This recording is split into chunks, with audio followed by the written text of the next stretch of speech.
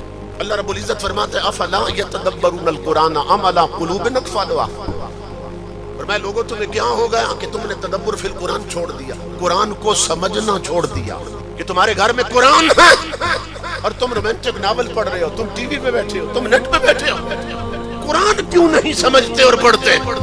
کیا تمہارے دلوں کو تالے لگ گئے؟ قرآن کا یہ اسلوب بیان بتا رہا ہے جو قوم قرآن سمجھنا چھوڑ دے سمجھو اس کے دل کو تالے لگ گئے۔ تالے لگنے سے مراد یہ نہیں ہوتی کہ آپ دل کا ایکس رے کرائیں، ای سی جی کرائیں تو اندر لاک اور تالا نظر آئے گا۔ تالے لگنے سے مراد ہے دل گندے ہو جاتے ہیں، زنگ آلود ہو جاتے ہیں، قلب و باطن میں تاریکیاں اپنے ڈیرے جما لیتے ہیں، جس کی طرف امام الانبیاء نے اشارہ کیا، فرمایا ان هذه القلوب تصدع كما يصدع الحديد اذا اصابه الماء۔ میرے آقا نے فرمایا جس طرح لوہے کو پانی سے زنگ لگتا ہے، مثال دی حضور نے، فرمایا اسی طرح گناہوں سے دلوں کو بھی زنگ لگ جاتا ہے۔ آنکھ نے غلط دیکھا دل پہ زنگ لگ گیا، کان نے غلط سنا دل پہ زنگ ہو گیا، زبان غلط بولی دل پہ زنگ لگ گیا، ہاتھ نے حرام پکڑا اور چھوا دل پہ زنگ لگ گیا، پاؤں بے غیرتی کے اڈے کی طرف چل کے گئے دل پہ زنگ لگ گیا، جھوٹ بولا غیبت کی دل پہ زنگ لگ گیا، کوئی برا منظر دیکھا دل پہ زنگ لگ گیا۔